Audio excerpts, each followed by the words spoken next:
Train to the End of the World, Episode 10 review. Artistic Expression Galore. Time for Episode 10, where we get an artistic conflict in Shinamachi.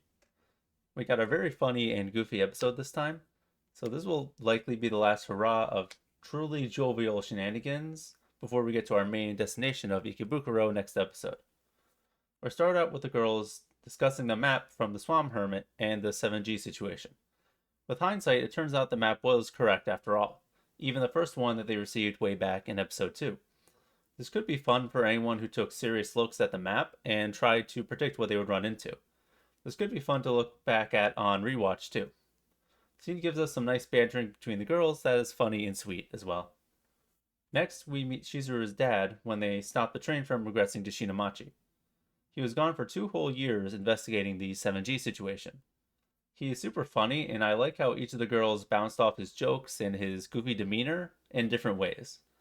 I especially like how immediately antagonistic Shizuru is towards him. I think this is her letting out her anger towards him while still staying on topic and focused.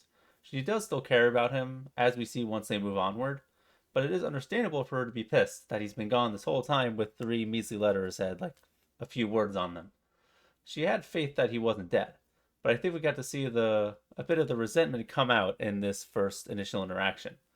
I think this reaction fits Shizuru very well and serves as having a long lost family reunion that stands apart from the usual. Even as the train is pulling away, she keeps her angry expression while the rest of the girls are all pretty chill. This could also in part be just their dynamic, which is also fun. I've always liked seeing parent and child relationships that are loving deep down, but conflictory on the surface. I've always thought they're very fun and engaging. So, around this, I really like that the girl's main motivation continues to be Yoka, with saving the world being secondary. Prioritizing the world would be the logical thing to do, of course. But these are a bunch of emotional young girls who just want to find their friend at the core. They're completely in over their heads, and I like that this is properly communicated in their actions over the course of the series. They do have some understanding of the gravity of their situation, but at the core, they are just a bunch of kids who want to see their friend, and I really like that. And that purity greatly contrasts what we see from many of their foes. So I believe that this pure desire is part of what helps make this engaging and has that dichotomy between, the crazy, more serious and dark world and the main characters, and that this will be what allows them to win and get through to Yoka in the end, while she's being manipulated by like bad people. Before reaching Shinamachi, we get a bit more of the girls discussing the state of things and the info they learned. I'm glad that they didn't forget about the damaged tracks that happened way back. I guess it's uncrossable, as they say, but maybe there's enough pieces still connected for the sound to travel for the communication with Zenjiro. They're being pretty hand wavy with how Shizuru's dad and the others will get back, but with that I really don't mind. I made a bigger deal about the communication through the tracks because that has been important and reoccurring. The 3 guys made it this far, so they could easily get back now, that the previous areas are much safer, after the girls went through them. It would have been cool if we had gotten a little glimpse into how they managed to get through all the other areas, but that was over the course of 2 years ago, so perhaps all of the areas were safer, including the very obvious ones, like the previous area, which would not have had the changes that the artists made to the world, so it would have been safe in following the story of the anime properly. I love the bit of the girls taking Akira's bit about getting powers from the food seriously. It's another hilarious moment that really just solidifies this episode as nice, like wholesome, fun stuff that we're probably not going to get too much more of. I'm sure there's still going to be silly stuff, but the wholesome moments will probably be minor as they deal with the true main conflict. I also appreciate them contemplating whether changing the world back is really needed. These 4 spent 2 whole years dealing with Agano as it was and have grown used to it. And this is also, they're all pretty young, so this is also very formative years of their life. And they learned to enjoy that life during that time. Of course, they do come to the conclusion that it would be better to change it, and later they will understand that they do absolutely need to. So, on an artistic angle, I want to take a moment to compliment the front facing shots of the train that we've gotten a lot and just the overall look of the train. If you want to see more pictures, please see the blog link in the description.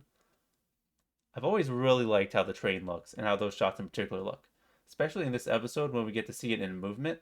It looks really nice, and again, I appreciate how highly detailed the train is.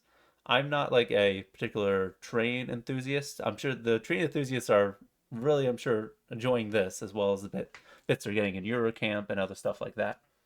So I'm very happy for all the train enthusiasts, anime fans who are out watching right now. I just really appreciate highly detailed art and stuff like this. The art of the characters is not always the most detailed, but the backgrounds and set pieces like the train always look fantastic. And I don't think the simple look of the characters is a bad thing. That juxtaposition works well a lot of the time with the chaos of the world, and we get a lot of great expressions and things like that as well. And clearly, they're not skimping on the character details and the character art as we see in this episode. When they reach Shinamachi, they are immediately thrown into battle with the three mangaka who still have their berets. The girls and the mangakas throw down with the power of their imaginations. This segment is hilarious and super fun. One funny joke I want to point out is that Nadeshiko again went to a perverted assumption first, like she did in another episode. This is yet another funny joke that references a past detail and is just good continuity. And on this note, I appreciate that the mangaka blatantly says they don't want to do anything like that, and the scene immediately moves on from that. By not even implying anything creepy, the sexual joke was able to be made and be funny while keeping the very light tone of the episode. This episode is riddled with funny jokes, so I'm not going to go point out all of them and just repeatedly say that good jokes are good jokes. As I made clear, this episode is very funny. If you're one of the people who's been following along with this show through reviews and stuff like that without properly watching it, I really think you should watch it. We get to see so many different art styles, which is really awesome. And extra great because the characters' speaking styles change to fit the reference visual style as well. So this is very cohesive and goes all in on going to these different styles, which just makes it even more awesome.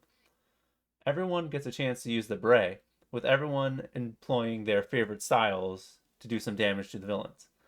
Akira continues her trend of liking Western books and history by using things like German art. Raimi is a Fujoshi apparently and weaponizes BL. Nadeshiko likes classical shows in a chibi style and uses like a cheesy sounding magical ray. And Shizuru likes sports series. All of this is super great. I love the variety we got here.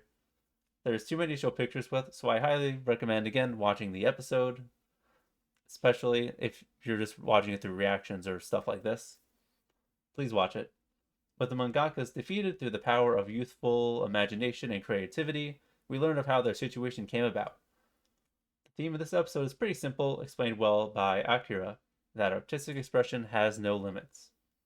The mangakas had the standard goal of wanting to be successful and influence the world through their manga, but their individual styles didn't get them much success, assuming that I'm interpreting things properly, because they intentionally skip through a lot of it, which is funny, but also leaves things open to interpretation. So they swapped over to following traditional conventions and tropes, but even then they were told that they were too old-fashioned.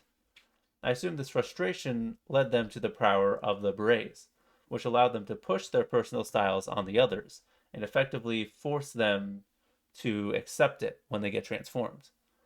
But Akira helps them realize that new styles will always come about that will be inspirational, and that they should not give up on being themselves. This is not very deep, as a show intended by the mangakas being an afterthought for the girls and for the main plot. But this is still a nice message for creatives. Yeah, don't force yourself to conform to don't make yourself conform just to chase empty success. Keep trying at what you enjoy doing and embrace being creative. So now onto the important stuff that the girls actually care about. We get a sprinkling of social commentary with the powers that the mangakas were given being a paid subscription.